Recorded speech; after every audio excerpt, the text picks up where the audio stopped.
અમદાવાદનો Patel new જર્સીમાં deport થયો. બનેલી ઘટના. અમદાવાદના નરોડા વિસ્તારમાં પટેલ પરિવારનું એક સામાન્ય ઘર હતું. આ ઘર મોટું નહોતું, પરંતુ અંદર સપનાઓ બહુ મોટા હતા. આ પરિવારના વડા રમેશભાઈ પટેલ નાની કરિયાણા દુકાન ચલાવતા. રોજ સવારથી સાંજ સુધી દુકાન પર મહેનત કરતા હતા. આ ઘરનું ખર્ચ ચલાવવું સરળ નહોતું. આ પત્ની હેતલબેન ઘર સંભાળતી અને સીવણ કામ કરીને થોડા પૈસા કમાતી. આ પરિવારનો એક જ દીકરો હતો, આ નીલ પટેલ. આ બાળપણથી જ નીલ શાંત, સમજદાર અને મહેનતી હતો. આ ઘરની પરિસ્થિતિ તેણે નાની ઉંમરે જ સમજી લીધી હતી. જ્યારે તેના મિત્રો મોજ મસ્તીમાં વ્યસ્ત રહેતા, ત્યારે નીલ ઘણીવાર પિતાની દુકાનમાં મદદ કરતો. રમેશભાઈને અંદરથી હંમેશા લાગતું કે આ દીકરો કંઈક મોટું કરશે અને એક દિવસ પરિવારની કિસ્મત બદલી નાખશે. સમય પસાર થતો ગયો. નીલ કોલેજ સુધી પહોંચ્યો. અમદાવાદની સામાન્ય કોલેજમાં BCom કરતો હતો. પરંતુ તેના મનમાં એક જ વિચાર વારંવાર ઉગતો, વિદેશ જવું છે. તેના ઘણા દૂરના સગા અને ગામના લોકો અમેરિકામાં રહેતા હતા. જ્યારે તેઓ વેકેશનમાં અમદાવાદ આવતા, ત્યારે તેમની વાતો સાંભળીને નીલના મનમાં અમેરિકાનું ચિત્ર વધુ મોટું થતું. કોઈ કહે કે ત્યાં મહેનત કરશો તો પૈસા છે. કોઈ કહે કે ત્યાં તક છે. કોઈ કહે કે જીવન બદલાઈ જાય છે. તેમની કાર, તેમની સ્ટાઇલ અને તેમની આત્મવિશ્વાસ ભરી વાતો જોઈને નીલને લાગતું કે જીવનમાં કંઈક મોટું કરવું હોય તો અમેરિકા જવું જ પડશે. એક સાંજ દુકાન બંધ કર્યા પછી નીલે પિતાને ધીમે અવાજમાં કહ્યું, પપ્પા, હું અમેરિકા જવા માંગુ છું. રમેશભાઈ થોડા સમય માટે મૌન રહ્યા. તેમને ખબર હતી કે વિદેશ જવું સરળ નથી, પૈસા પણ ઘણા લાગે. પરંતુ દીકરાની આંખોમાં જે સપનું હતું, તે જોઈને તેઓ કંઈ બોલી ન શક્યા. થોડા દિવસ ચર્ચા કર્યા પછી આખરે નિર્ણય લેવાયો કે પ્રયત્ન કરવો જોઈએ. એક એજન્ટ દ્વારા પ્રક્રિયા શરૂ કરવામાં આવી. એજન્ટે કહ્યું કે વિઝા, ટિકિટ અને અન્ય પ્રક્રિયા માટે મોટો ખર્ચ આવશે. પરિવાર માટે આ રકમ સરળ નહોતી. રમેશભાઈએ દુકાન પર લોન લીધી. હેતલબેને પોતાનું થોડું સોનું ગીરવે મૂક્યું. પરિવારના બધા લોકો એક જ આશા રાખતા, આ મહેનતનું એક દિવસ મોટું પરિણામ મળશે. મહિનાઓ સુધી પ્રક્રિયા ચાલતી રહી. દરેક દિવસ પરિવાર માટે તણાવ ભર્યો હતો. ક્યારેક કોઈ ડોક્યુમેન્ટની જરૂર પડે, ક્યારેક નવી ફી ભરવી પડે. પરંતુ આખરે એક દિવસ એજન્ટનો ફોન આવ્યો. વિઝા મંજૂર થઈ ગયા. એ દિવસ પટેલ પરિવાર માટે તહેવાર જેવો હતો. હેતલબેનની આંખોમાં ખુશીના આંસુ આવી ગયા. રમેશભાઈએ દીકરાને ગળે લગાવી કહ્યું, હવે તું ત્યાં જઈને મહેનત કરજે, બાકી ભગવાન પર વિશ્વાસ રાખ. જ્યારે નીલને અમેરિકાની ફ્લાઇટ પકડવાની હતી, તે દિવસ અમદાવાદ એરપોર્ટ પર ભાવનાથી ભરેલો હતો. માતા વારંવાર દીકરાને સમજાવતી, સમય પર ખાવું, પોતાનો ખ્યાલ રાખજો. પિતા થોડા ગર્વ સાથે પણ ચિંતા સાથે દીકરાને જોઈ રહ્યા હતા. નીલે માતા પિતાના પગ સ્પર્શ કર્યા અને કહ્યું, હું 2-3 વર્ષમાં બધું સેટ કરી દઈશ. તમને પણ ત્યાં લઈ જઈશ. આ શબ્દો બોલીને તે અંદર ગયો. પરંતુ અંદરથી તે પણ ભાવુક થઈ ગયો હતો. લાંબી ફ્લાઇટ પછી જ્યારે તે અમેરિકાના ન્યૂ જર્સી શહેરમાં પહોંચ્યો, ત્યારે તેની સામે એકદમ અલગ દુનિયા હતી. ઊંચી ઇમારતો, ઠંડી હવા અને અજાણ્યા લોકો. શરૂઆતમાં બધું ખૂબ મુશ્કેલ લાગતું. એક ઓળખીતાના મારફતે તેને એક નાના રૂમમાં રહેવાની વ્યવસ્થા મળી. તે રૂમમાં પહેલેથી 3 ગુજરાતી યુવકો રહેતા હતા. 4 લોકો એક નાનકડા રૂમમાં રહેતા. પોતે રસોઈ બનાવતા અને દરેક પૈસા બચાવવા પ્રયત્ન કરતા. શરૂઆતના દિવસોમાં નીલને હોટલમાં ક્લિનિંગનું કામ મળ્યું.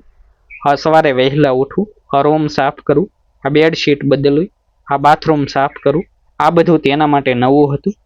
પરંતુ તેને યાદ હતું કે આ બધું તેણે પરિવાર માટે પસંદ કર્યું છે. થોડા સમય પછી તેને ગેસ સ્ટેશન પર નાઇટ શિફ્ટનું કામ પણ મળ્યું. હવે તેનું જીવન લગભગ મશીન જેવું બની ગયું હતું. દિવસમાં થોડો આરામ, રાત્રે કામ અને વીકેન્ડ પર વધુ શિફ્ટ. પરંતુ તે ફરિયાદ કરતો નહોતો. થોડા મહિનાઓ પછી જ્યારે તેને પહેલી વખત સારો પગાર મળ્યો, ત્યારે તેણે તરત જ પૈસા અમદાવાદ મોકલ્યા. જ્યારે હેતલબેનને પૈસા મળ્યા, ત્યારે તેમની આંખોમાં ગર્વ હતો. રમેશભાઈએ ફોન પર કહ્યું, બેટા, તું ચિંતા ન કર, અમે અહીં બધું સંભાળી લઈશું. આ શબ્દો સાંભળીને નીલને અંદરથી વધુ શક્તિ મળી. સમય ધીમે ધીમે આગળ વધતો ગયો.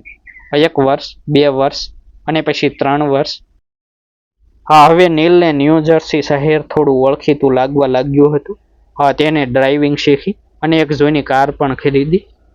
જ્યારે તેણે પહેલીવાર પોતાની કાર ચલાવી ત્યારે તેને લાગ્યું કે જીવનમાં કંઈક હાંસલ કર્યું છે.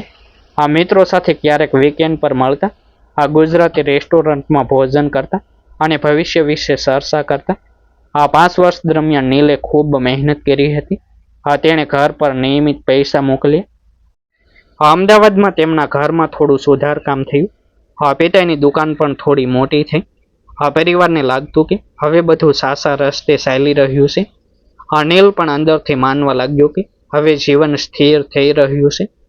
તે ઘણીવાર કલ્પના કરતો કે એક દિવસ ગ્રીન કાર્ડ મળશે, પોતાનો નાનો બિઝનેસ શરૂ કરશે અને માતા પિતાને અમેરિકા બોલાવશે. ન્યૂ જર્સીની ઠંડી રાતોમાં જ્યારે તે ગેસ સ્ટેશન પર ઊભો રહેતો, ત્યારે ક્યારેક દૂર સુધી જોતા તે વિચારતો આ બધો સંઘર્ષ એક દિવસ ફળ આપશે. તેની અંદર વિશ્વાસ હતો કે આ મહેનત ક્યારેય વ્યર્થ નથી જતી. 5 વર્ષ પછી નીલનું જીવન બહારથી જોતા સ્થિર લાગતું હતું.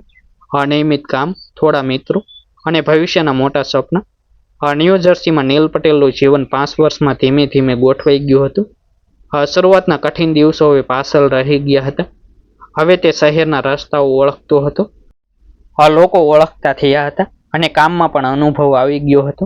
ગેસ સ્ટેશનની નાઇટ શિફ્ટમાં કામ કરતા કરતા તેને સમજાઈ ગયું હતું કે અમેરિકામાં જીવન સરળ નથી, પરંતુ મહેનત કરનાર માટે રસ્તા બંધ પણ નથી.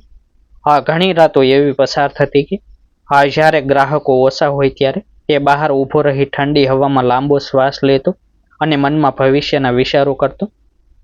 તેને ઘણીવાર લાગતું કે થોડા વર્ષો વધુ મહેનત કરશે તો જીવનમાં મોટો ફેરફાર આવશે.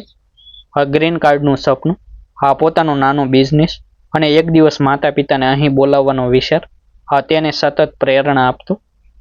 પરંતુ જીવનની ગતિ ક્યારેક એટલી શાંત હોય છે કે માણસને ખ્યાલ જ નથી આવતો કે આગળ કોઈ વળાંક રાહ જોઈ રહ્યું છે. એક સામાન્ય શિયાળાની રાત હતી. ન્યૂ જર્સીમાં ઠંડી ખૂબ વધી ગઈ હતી. ગેસ સ્ટેશનની શિફ્ટ પૂરી કરીને નીલ પોતાની જૂની કારમાં ઘરે જવા નીકળ્યો. રસ્તા ઉપર વાહનો ઓછા હતા અને શહેર અડધી ઊંઘમાં લાગતું હતું. તે ધીમે ધીમે ડ્રાઈવ કરી રહ્યો હતો. થાકેલો હતો, પરંતુ મનમાં એક સંતોષ હતો કે આજનો દિવસ પણ મહેનતથી પસાર થયો. થોડી વાર પછી પાછળથી પોલીસ કારની લાઇટ ચમકી. અમેરિકામાં પોલીસની લાઇટ દેખાય એટલે તરત જ કાર સાઈડમાં રોકવી પડે. નીલને લાગ્યું કે આ કદાચ સામાન્ય ચેકિંગ હશે. તેણે કાર રસ્તાની બાજુમાં રોકી. પોલીસ ઓફિસર કાર પાસે આવ્યા અને નિયમ મુજબ કેટલાક પ્રશ્નો પૂછ્યા. શરૂઆતમાં બધું સામાન્ય લાગતું હતું, પરંતુ જ્યારે ઓફિસરે ડ્રાઇવિંગ લાયસન્સ અને અન્ય વિગતો તપાસવા શરૂ કરી, ત્યારે વાત થોડું ગંભીર બની. કાયદાના નાના નિયમો પણ અહીં ખૂબ મહત્વના હોય છે અને ઘણીવાર એવી બાબતો પણ મોટી મુશ્કેલી બની શકે છે જે માણસને પહેલા મહત્વની ન લાગે. પોલીસે નીલને વધુ તપાસ માટે સ્ટેશન સુધી આવવાનું કહ્યું. તે સમયે નીલના મનમાં થોડો ડર ઉગ્યો. તેણે વિચાર્યું કે કદાચ થોડી પૂછપરછ પછી બધું ઠીક થઈ જશે. પરંતુ જ્યારે તેની માહિતી સિસ્ટમમાં ચેક કરવામાં આવી, ત્યારે મામલો સામાન્ય રહ્યો નહીં. કેટલીક કાનૂની બાબતો અને ઇમિગ્રેશન સંબંધિત વિગતોને કારણે કેસ આગળ વધ્યો. હવે વાત માત્ર ટ્રાફિક સ્ટોપ સુધી સીમિત રહી નહોતી. થોડા દિવસમાં કોર્ટની તારીખ નક્કી થઈ. આ સમય દરમિયાન નીલ ખૂબ ચિંતિત રહેવા લાગ્યો. તેણે મિત્રો સાથે ચર્ચા કરી, કેટલાક ઓળખીતાઓ પાસેથી સલાહ લીધી અને એક વકીલ પણ રાખ્યો. દરેક જણ તેને સમજાવતો કે કદાચ બધું ઠીક થઈ જશે, પરંતુ અંદરથી તેને એક અજાણી ચિંતા ખાઈ રહી હતી. જ્યારે માણસ પરદેશમાં હોય ત્યારે નાની સમસ્યા પણ ખૂબ મોટી લાગે છે, કારણ કે ત્યાં પરિવાર નજીક નથી અને દરેક નિર્ણય પોતે જ લેવો પડે. કોર્ટનો દિવસ આવ્યો ત્યારે નીલ ખૂબ તણાવમાં હતો. કોર્ટરૂમમાં બેઠેલો તે આસપાસના લોકો તરફ જોઈ રહ્યો હતો. ઘણા લોકો અલગ અલગ કેસ માટે આવ્યા હતા. દરેકના ચહેરા પર ચિંતા સ્પષ્ટ દેખાતી હતી. જ્યારે તેનું નામ બોલાયું, ત્યારે તે ધીમે પગલે આગળ ગયો. જજ સામે ઊભો રહીને તેણે પોતાની સ્થિતિ સમજાવવાનો પ્રયત્ન કર્યો.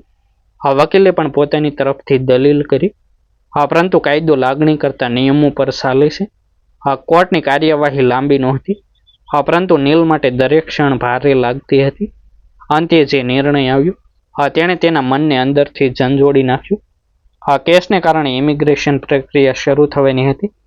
તેનો અર્થ હતો કે હવે તેની સ્થિતિ ગંભીર બની ગઈ છે. 5 વર્ષ સુધી જે જીવન તેણે મહેનતથી ગોઠવ્યું હતું તે અચાનક અનિશ્ચિત બની ગયું. આ સમાચાર સાંભળ્યા પછી નીલ માટે દિવસ રાત એક જેવા થઈ ગયા. તેણે ઘણીવાર વિચાર્યું કે શું આ બધું ટાળી શકાય તેમ હતું? શું કોઈ બીજી રીતે પરિસ્થિતિ બદલાઈ શકતી? પરંતુ જ્યારે એકવાર કાનૂની પ્રક્રિયા શરૂ થાય પછી માણસ પાસે વિકલ્પો ઓછા રહી જાય છે.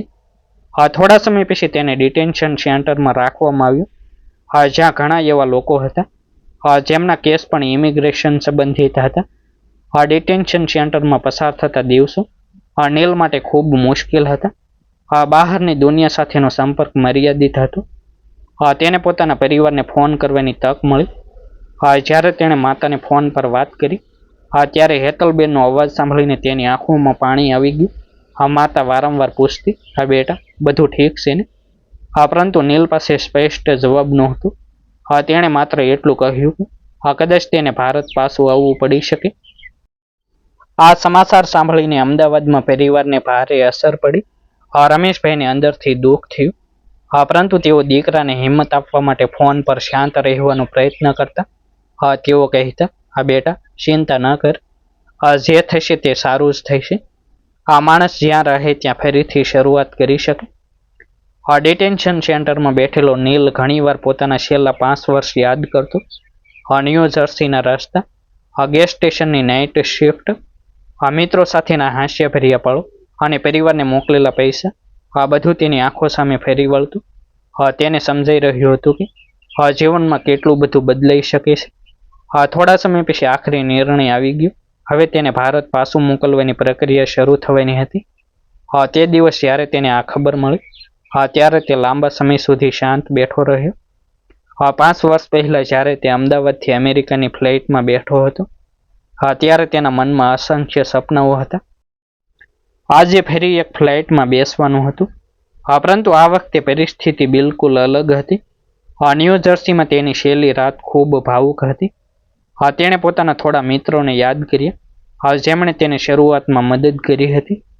કેટલીક યાદો એવી હતી જે જીવનભર સાથે રહેવાની હતી. બીજા દિવસે જ્યારે અધિકારીઓ તેને એરપોર્ટ તરફ લઈ જઈ રહ્યા હતા ત્યારે કારની બારીમાંથી તે શહેરને જોઈ રહ્યો હતો, જ્યાં તેણે પોતાના જીવનના 5 વર્ષ પસાર કર્યા હતા.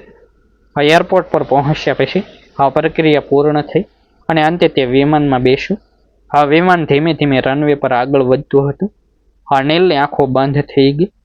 તેના મનમાં એક જ વિચાર ફેરી રહ્યો હતો, જીવન ક્યારેક માણસને એવી જગ્યાએ લાવી મૂકે છે જ્યાંથી ફરી શરૂઆત કરવી પડે. વિમાન આકાશમાં ઉડ્યું અને સાથે સાથે તેના અમેરિકાના સપનાઓ પણ પાછળ રહી ગયા. હવે તેની સામે એક નવી વાસ્તવિકતા હતી, અમદાવાદ પરત ફરવાનું અને જીવનને ફરીથી નવી રીતે ગોઠવવાનું. લાંબી ફ્લાઇટ પછી જ્યારે વિમાન અમદાવાદ એરપોર્ટ પર ઉતર્યું ત્યારે નીલ પટેલની અંદર અનેક ભાવનાઓ એકસાથે ઉથલપાથલ થઈ રહી હતી.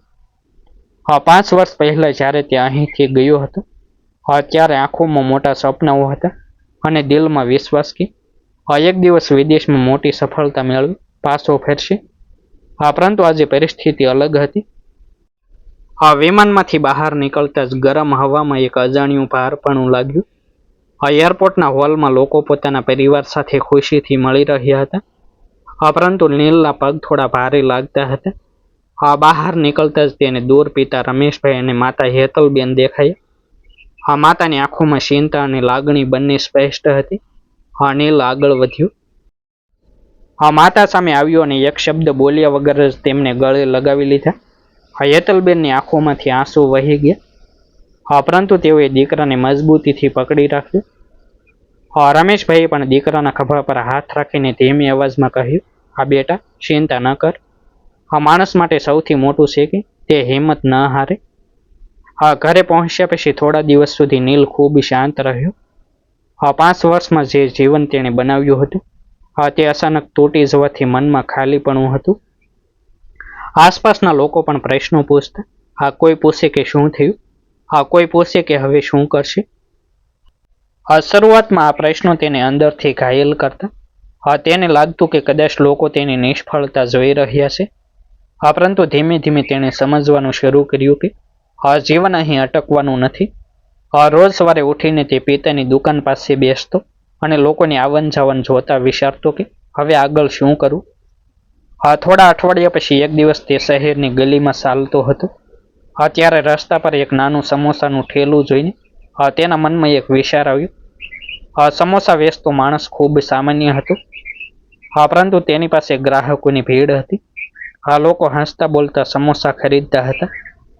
તે દ્રશ્ય જોઈને નીલને સમજાયું કે મહેનત કોઈ પણ કામમાં કરી શકાય છે. કામ નાનું કે મોટું નથી. માણસની નિષ્ઠા મહત્વની છે. તે સાંજે ઘરે આવીને પિતાને કહ્યું કે તે પોતાનું નાનું સમોસાનું સ્ટોલ શરૂ કરવા માંગે છે. શરૂઆતમાં રમેશભાઈ થોડા આશ્ચર્યમાં પડ્યા, કારણ કે તેઓએ ક્યારેય કલ્પના પણ નહોતી કરી કે અમેરિકામાં 5 વર્ષ રહેલો દીકરો હવે રસ્તા પર સમોસા વેચશે. પરંતુ પછી તેમણે વિચાર્યું કે જો દીકરો ફરી ઊભો થવા તૈયાર છે તો તેને રોકવો નહીં. થોડા દિવસમાં નાનો ઠેલો ખરીદવામાં આવ્યો. હેતલબેને ઘરમાં સમોસાના મસાલા તૈયાર કરવાનું શરૂ કર્યું. શરૂઆતનો દિવસ નીલ માટે ખૂબ મહત્વનો હતો. સવારે તે ઠેલો લઈને રસ્તા પર ઊભો રહ્યો ત્યારે અંદર થોડો સંકોચ હતો. કદાચ કોઈ ઓળખીતો જોઈ જશે, કદાચ લોકો શું કહેશે, આવા વિચારો મનમાં આવતા હતા. પરંતુ થોડા સમય પછી પહેલા ગ્રાહક આવ્યા અને સમોસા લીધા. પછી ધીમે ધીમે બીજા લોકો પણ આવવા લાગ્યા. ગરમ સમોસાની સુગંધ અને સારો સ્વાદ લોકોને ગમ્યો. દિવસના અંતે જ્યારે તેણે વેચાણ ગણ્યું ત્યારે તે ખૂબ મોટું નહોતું, પરંતુ તેના માટે તે આશાનું પ્રથમ પગથિયું હતું. દિવસો પસાર થતા ગયા અને સમોસાનું સ્ટોલ ધીમે ધીમે ઓળખાતું થયું. ઘણા લોકો કહેવા લાગ્યા કે અહીંના સમોસા ખૂબ સ્વાદિષ્ટ છે. કેટલાક ગ્રાહકોને જ્યારે ખબર પડી કે આ યુવાન એક વખત અમેરિકામાં રહેતો હતો, ત્યારે તેમને આશ્ચર્ય લાગ્યું. કેટલાક તો મજાકમાં કહેતા, અરે આ તો અમેરિકાવાળા સમોસા છે. પરંતુ નીલ હવે આ વાતો પર ધ્યાન આપતો નહોતો. તેના માટે મહત્વનું હતું કે તે ફરીથી મહેનત કરીને જીવન આગળ લઈ જઈ રહ્યો છે. સમય સાથે સ્ટોલ પર ગ્રાહકોની સંખ્યા વધતી ગઈ. આવક પણ ધીમે ધીમે સ્થિર થવા લાગી. સૌથી મોટી વાત એ હતી કે હવે તેના મનમાં ફરી આત્મવિશ્વાસ જન્મી રહ્યો હતો.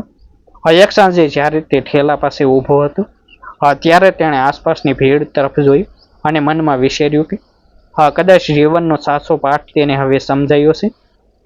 વિદેશમાં સફળતા મેળવવી સારી વાત છે, પરંતુ માણસ જ્યાં પડે ત્યાંથી ફરી ઊભો થઈ શકે એ જ સાચી જીત છે. તે રાત્રે ઘરે પરત ફરતા તેણે માતા પિતાની તરફ જોયું. બંનેના ચહેરા પર સંતોષ દેખાતો હતો. 5 વર્ષનું અમેરિકાનું સપનું ભલે તૂટી ગયું હોય, પરંતુ નીલ હવે સમજ્યો હતો કે જીવનનો રસ્તો એક જ નથી હોતો. માણસમાં હિંમત હોય તો તે કોઈ પણ ગલીમાંથી પોતાની નવી દુનિયા બનાવી શકે છે. અને અમદાવાદની આ સામાન્ય ગલીમાં ઉભેલો સમોસાનો ઠેલો હવે તેના માટે માત્ર વ્યવસાય નહોતો, તે તેની નવી શરૂઆતનું પ્રતીક બની ગયો હતો. ડિસ્ક્લેમર: આ સ્ટોરી સત્ય ઘટનાઓથી પ્રેરિત કલ્પિત રજૂઆત છે. તેમાં દર્શાવેલા પાત્રો, સ્થળો અને ઘટનાઓને રસપ્રદ બનાવવાના હેતુથી રૂપાંતરિત કરવામાં આવ્યા છે. તેનો ઉદ્દેશ માત્ર મનોરંજન અને પ્રેરણા આપવાનો છે. આભાર. ફરી મળીશું એક નવી સ્ટોરી સાથે. જય હિન્દ, જય ભારત. વિડીયોને લાઇક અને હાઇપ કરવાનું ભૂલશો નહીં.